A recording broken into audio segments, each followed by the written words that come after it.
that related, that screenshot there showing a malicious PuTTY? Yes, that is a malicious PuTTY ad. That is evil. That link will lead to evil.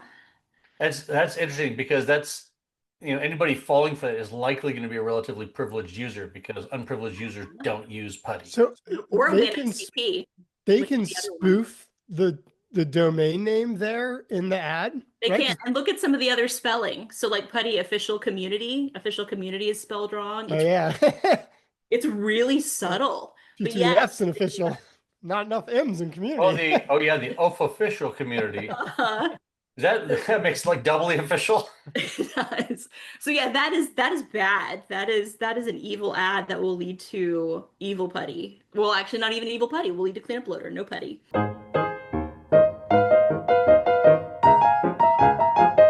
By the way, I'm Brian Donohue. I'm principal security researcher and sometimes a guest on office hours.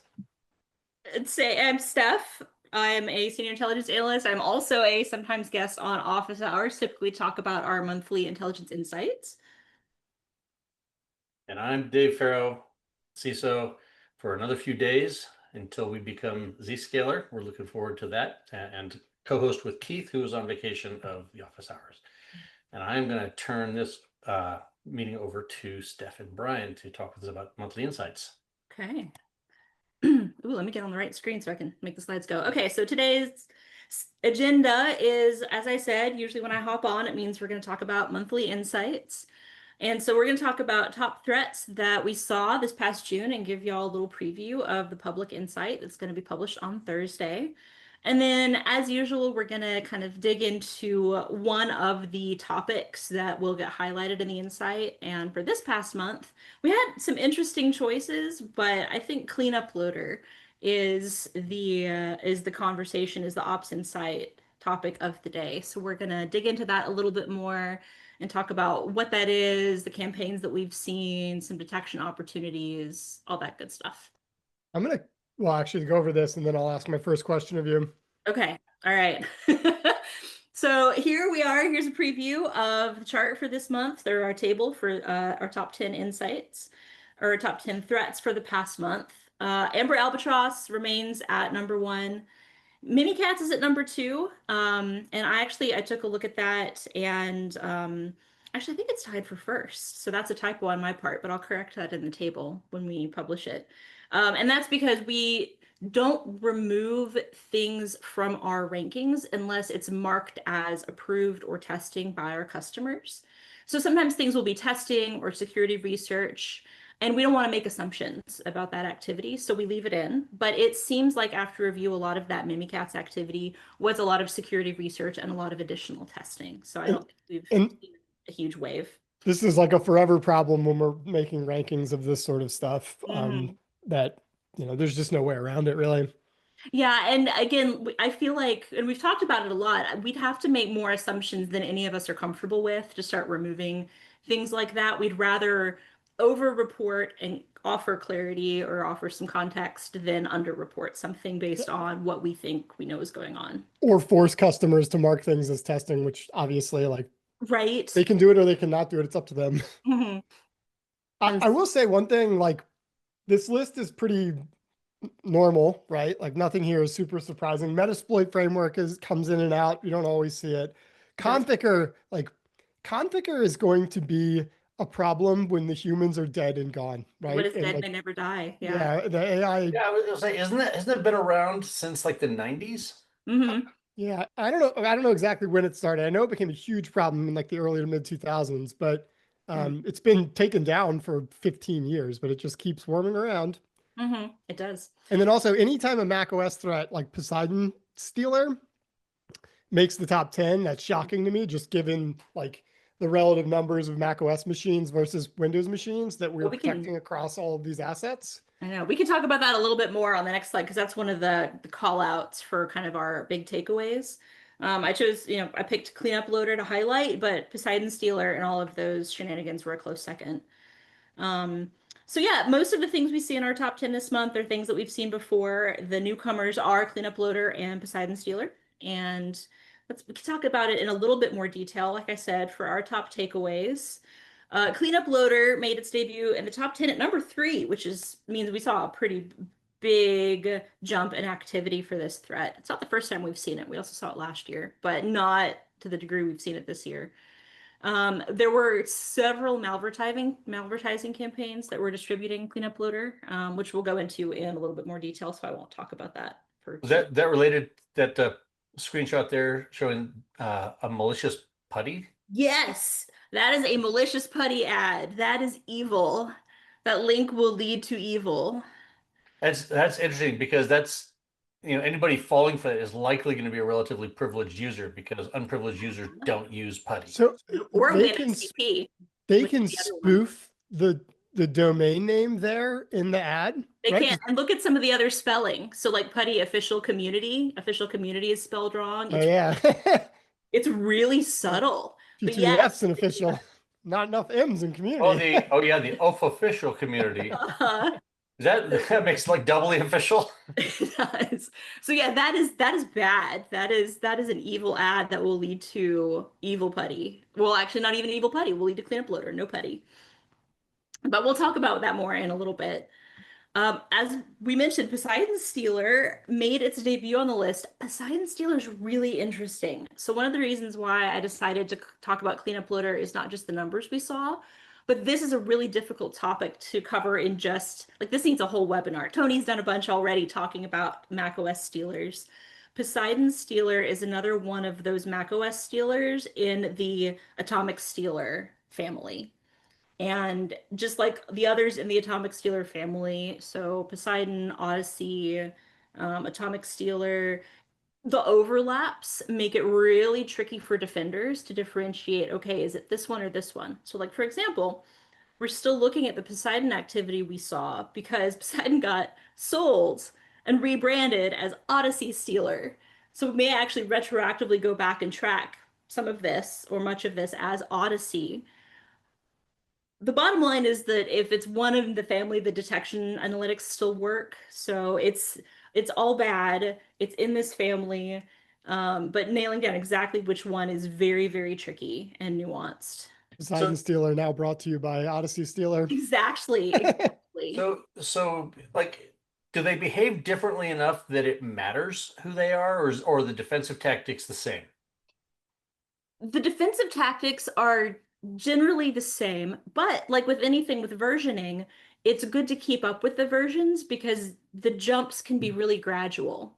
So it can be a very gradual change from, say, Poseidon Stealer to the new Odyssey Stealer. They might only make a couple of changes at first, but we want to try and track that because if they make big changes, we want to be able to sort of follow those and not get caught on our back feet. If they do make big changes, we'll have been kind of following them as they do their iterative updates and their iterative changes. Plus, if you keep calling it Poseidon Stealer, you'll lose your Intel cred and you'll get called out on Blue Sky or Twitter or wherever you're talking about. Tear a corner off my card, which is no bueno.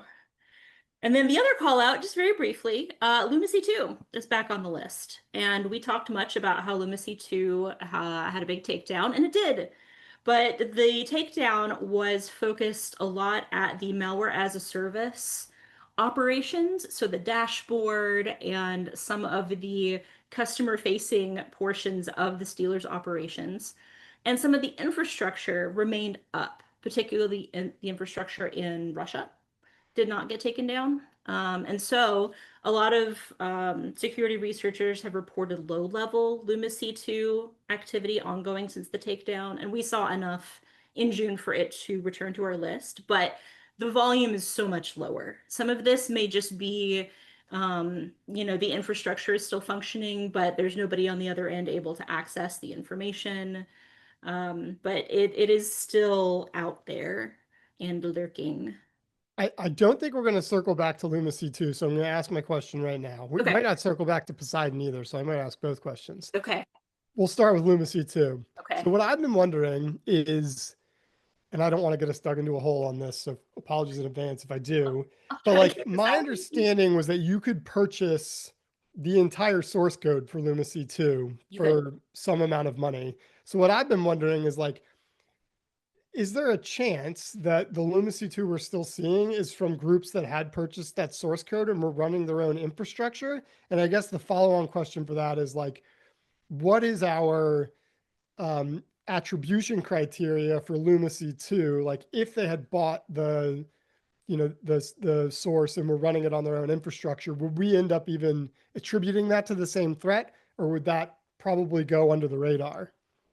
So because of where we sit, we tend to make these associations based on infrastructure and what we actually see getting downloaded onto the endpoint. So precursors or actual binaries. So if we have a threat, we go look at the infrastructure, especially if there are community notes or public sandboxes that have reported, oh, this pulls down Lumacy 2. It gets the association regardless of whether or not they were using the malware as a service dashboard or whether they're using their own infrastructure. Because we don't have good visibility into that. Again, we may be able to look at public reporting and see if there is more information on like the network side, but where we sit, it's just like, will this thing deliver Luma? If yes, then Luma. And then more quickly, is Poseidon Stealer one of these Mac OS stealers that's starting to do the kind of wonky Mac OS version of paste and run where they'll take like Yes, a and thank you for bash? mentioning that. Yes, and it is absolutely driven by Mac paste and run click fix as a distribution and initial execution vector. Yeah. I think all of, I'm not going to say all, to my knowledge, the vast majority of the Poseidon Stealer that we saw was delivered via the Mac version of paste and run / click fix. Which works basically by like taking a file type, maybe like a bash file that's got like some Apple script hidden in it or something like that, and then drag and dropping it into the terminal, right, to execute it. There's that version, and I've also seen one where they get you to execute the commands like Homebrew. Okay. So they give you the commands in the browser saying, pull up your terminal, execute this, this, this, and you do a Homebrew style download of the evil. And now, as an intentional transition into what I think you actually want to talk about here today, why is it called CleanUpLoader? Is it like one of those fake AV things, or does that just happen to be like the name of it? Like I kind of get like broomstick oyster. I get the metaphorical thing here, like oysters, like sort of filter water, and broomsticks are for sweeping dirt away. But I didn't know if it was like more, intentionally like this is one of those weird like fake AV scams. I do not know. Okay, great. I know a lot of people track it as broomstick or oyster. Instead, we started tracking it as CleanUpLoader, so we're sticking to that. But I actually didn't go look at the origins of the names. Sometimes I remember to do that, and sometimes I don't because it's frustrating to try and figure out why a thing is named a thing. Sometimes there is no origin of the name. Yeah, Oftentimes there is no origin of the name. Yeah. And so, yeah, I'm not sure. So if anybody in the chat knows the origins of CleanUpLoader as the name or has any like fun guesses, please feel free to share because that is not on my radar. But yes, CleanUpLoader is going to be our main topic for today. So it's a loader that's designed to maintain persistence and deliver additional threats. Like a lot of these loaders that are popular right now because it lets them get onto the system. They have a lot of options for what to do next.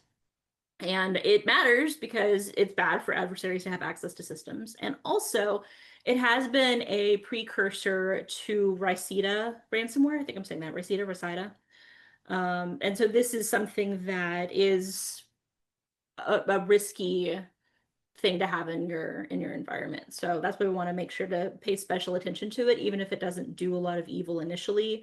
It has been seen as a ransomware precursor.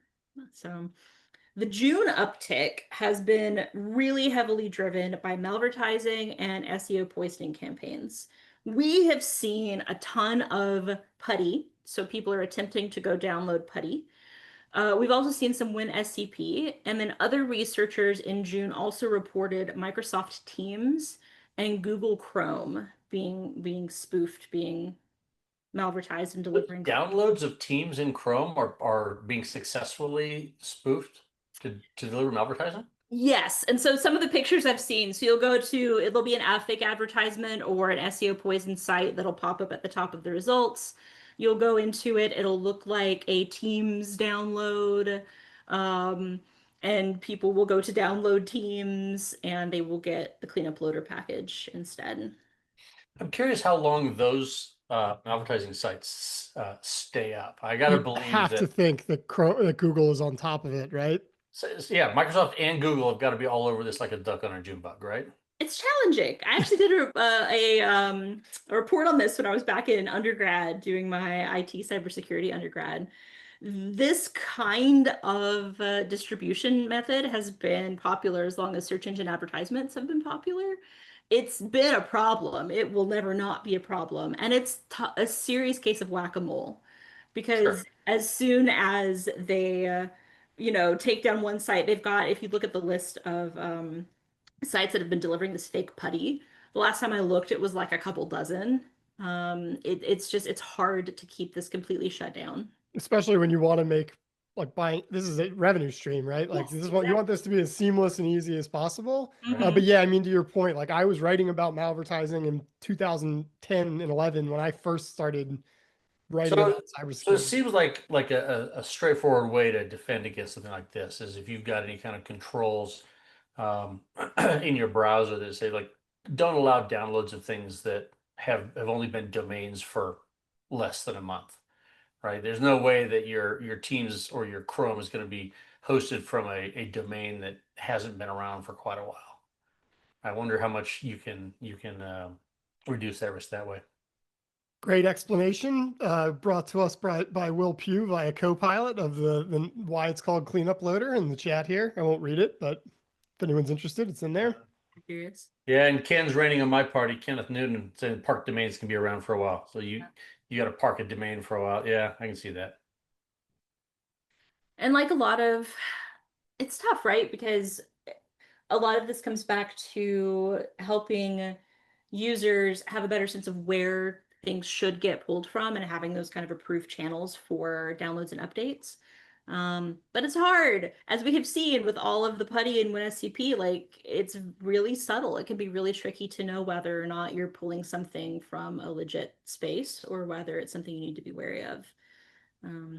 It's tricky. For example, so on the left, you've got to be real and legit putty.org. I grabbed the screenshot yesterday, so this is very up to date. And on the right, we have the fake and evil putty at putty.run. So this is one of the sites that we saw.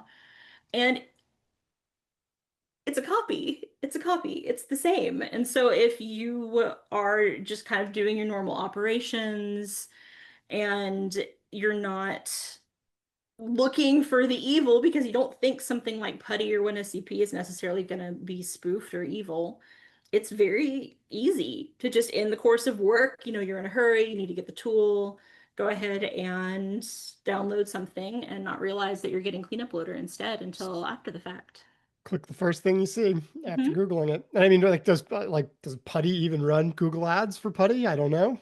I don't know. So Actually. like it may well be PuTTY.run Mhm. masquerading as PuTTY.org might be the very first thing you see for a Mhm. limited time. Probably not anymore. And then also, different search engines, it's have different kind of monitoring systems. I know that some of them are, I think we saw this one specifically from Bing. So I want to kind of say it's not just like this is a group Google Chrome problem. This is a search engine problem. Yeah. Yeah. So to talk about sort of at a glance what happens, and we sort of talked through this anyway, but I'll go over it real quick. You'd have somebody go search for a legitimate tool like PuTTY or WinSCP, and you get those malicious ads and SEO poison sites at the top. So like the ad we first saw, which I can pop back to real quick, you'd get something like this at the very top of your Bing search or your other search engine. And if you're not paying a lot of attention, again, it's difficult to catch. You might catch like again some of the misspellings. And the bottom right, it says they've been making quality gloves for over 20 years. How often do we all really look at in detail the things that are listed underneath the advertisements or the links? The fact that they're displaying putty.org as the domain, like I guess you can probably input whatever domain you want. I mean, I haven't done advertising on Edge or wherever this was, but like I guess you could put in whatever you want there, and then that second link can go to putty.run. which will bring you to that on the right. And then you get the download, you download that Trojanized version of the executable. So you're going to get a package that's going to contain the CleanUpLoader DLL. It's going to get executed usually by run DLL32, which we'll talk more about here in a sec. That'll unpack, it'll execute, it'll start doing the things that CleanUpLoader does. So CleanUpLoader establishes persistence with a scheduled task. Quick question about this. Yeah. If it's a Trojanized version of the executable, I'm assuming that CleanUpLoader is actually Trojanized into like PuTTY. And typically, if I'm installing PuTTY, I'm doing it probably with elevated privileges, right? Yeah. Is there any user experience? Like, does the user know that CleanUpLoader is being installed there, or is this kind of like a push button get bacon type of scenario?